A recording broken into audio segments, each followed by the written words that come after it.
So anyways, I was asked to do this month's HBRC presentation on the topic of AI.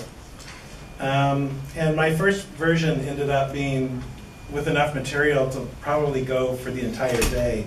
AI is such a broad topic, so I decided to whittle it down, and I kept whittling it down until it was like 10 minutes, and figured, no, I gotta go for an hour. So I decided I'm just gonna talk about things that how I got started and things that I personally found interesting over the years. And then I'm going to show you guys some demos. I could probably retitle this as Ghetto at Home AI because the whole point is I wanted to come up with some demos that you guys can go home and do yourselves on a really simple robot. Most of you know the BotBot. It's almost identical to the one that Danny puts together, the one that Jim put together, thank you. 2 motors and an Arduino. That's pretty much it, and a couple of sensors.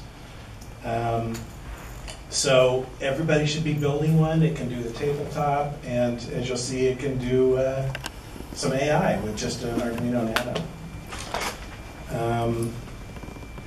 So anyways, just to start off, when I was a kid, I loved reading, and one of my favorite authors, Isaac Asimov. Everybody here knows who he is, right? Anybody who doesn't? Of course, everybody knows who he is, and of course, he's famous for his 3 laws of robotics. And I would have to say, he is probably the one person who single-handedly generated more interest in robotics than anybody else, because we all loved reading the stories. And of course, not only reading the stories, we all wanted to build robots. So I built my first robot, I think when I was 10 years old, with just some motors that my dad had in his garage. But it wasn't very exciting, because it really didn't do anything. It moved, but it wasn't very smart. So one of the second authors, which was always one of my favorites, is Martin Gardner. Who here does not know who he is? Okay, he was another great author. He wrote an article, or a column in Scientific American called Mathematical Games, and also a number of books, mostly on mathematics and puzzles and AI. And in 1969, this is a book that came out, I think, yeah, The Unexpected Hanging and Other Mathematical Diversions. And when I got my hands on this, it was really cool because in there was a chapter on how to build your own learning machine. And I thought that was really cool, a machine that can actually learn by itself. And I'm getting a little bit ahead of myself.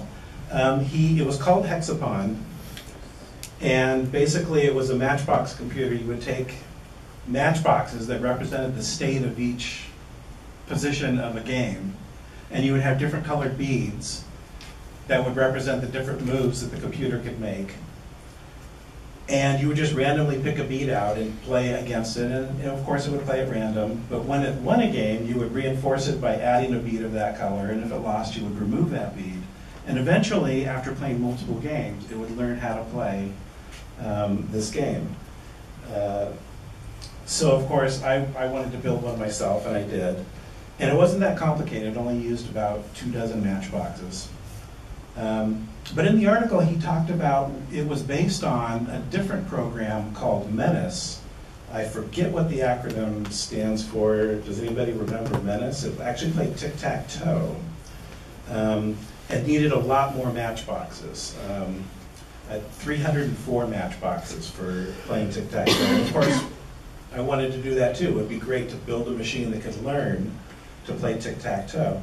I didn't have any matchboxes, but that's what the egg crate is for.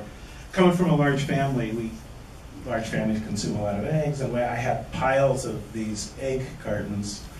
And I used those instead of matchboxes, and so all I needed was about a dozen egg cartons with colored beads, and I could build my own Menace, which would learn how to play tic-tac-toe. Of course, I also had sisters, so there was an unlimited supply of colored beads, which is pretty cool. And I do remember, I think I was 10 or 11 years old, announcing to my dad, thinking that, wow, I can solve any game. I'm going to solve checkers. And so I started off trying to draw out all the decision tree for checkers. And I quickly realized this isn't going to work. Of course, I was only like 10 or 11. I hadn't had algebra yet. I didn't realize, how complexity could just explode on you. So anyways, I did find a really good YouTube video that explains how the tic-tac-toe thing works. And so I want to play that next, because he did a much better job at explaining this than I did. So let me just run the first few minutes of that, and you can get an idea of what these Matchbox computers are all about and how they learn. Educable, that's a word, noughts and crosses engine. So the great thing about noughts and crosses, or tic-tac-toe, is that as a game there aren't many possible states it can be in. And each of the 304 matchboxes has a different game state printed on the front. So this is a current position the game could be in. It's Menace's turn. There are 3 places Menace could play. And so inside here are 3 beads. There's a purple one, a blue one, and a white one. And the different coloured beads, there are 9 of them in total, correspond to the different positions that Menace can play. So you have your go playing noughts and crosses. You then look up the box that matches the current state of the game. You give it a shake. You take out a colour at random. And that tells you what move Menace is going to play. To learn, across the course of a single game, you keep track of which boxes were used and what colours Menace played. If Menace wins the game, you reward it by putting in 3 more of that colour.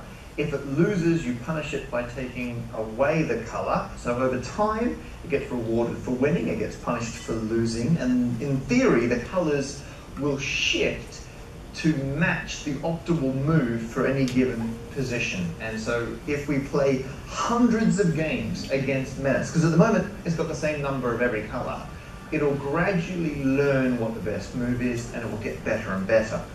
But to find out how good it can get, we have to play literally hundreds of games, which is why we're here. Okay, so as you can see, it does learn, but it does learn rather slowly. And just to give you an idea of different levels of complexity, going from hexapod to tic-tac-toe, in trying to do checkers, let's go to the Chinook site because that has a great database. Let's see, the in-game database, total number of positions, and we can see in total, what is that number? It's basically half a sextillion different positions.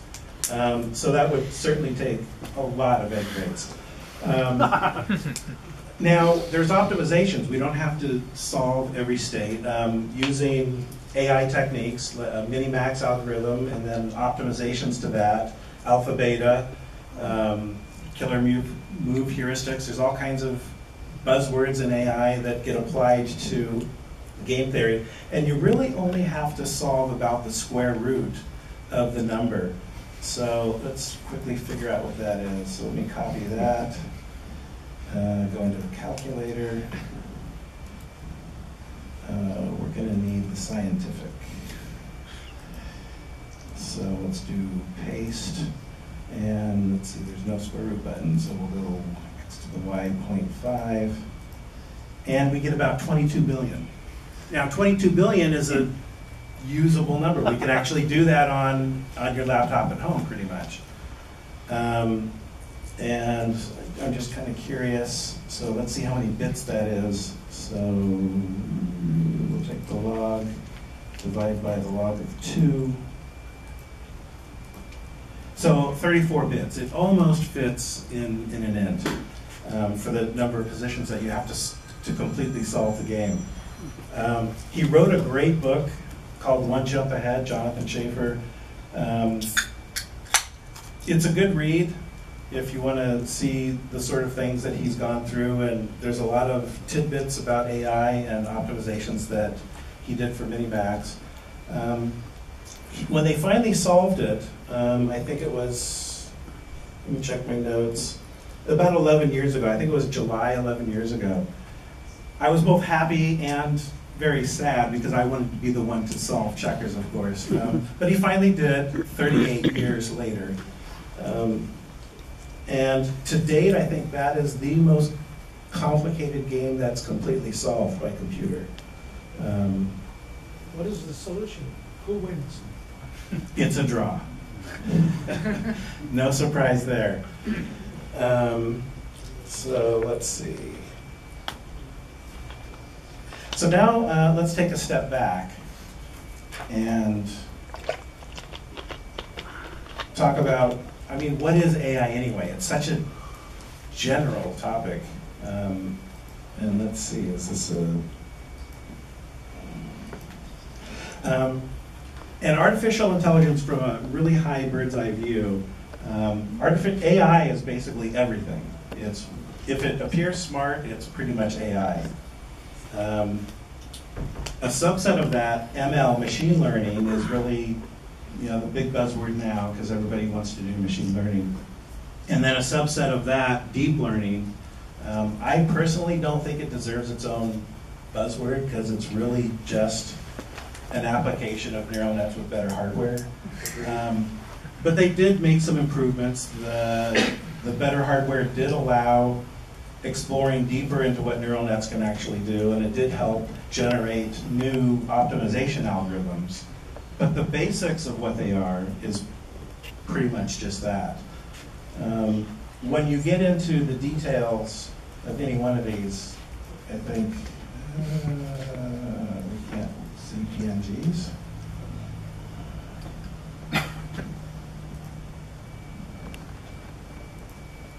Too large. Okay, so we can't show that slide. But basically, there's different types of machine learning and AI. So I'm just going to leave that slide up there for a little bit.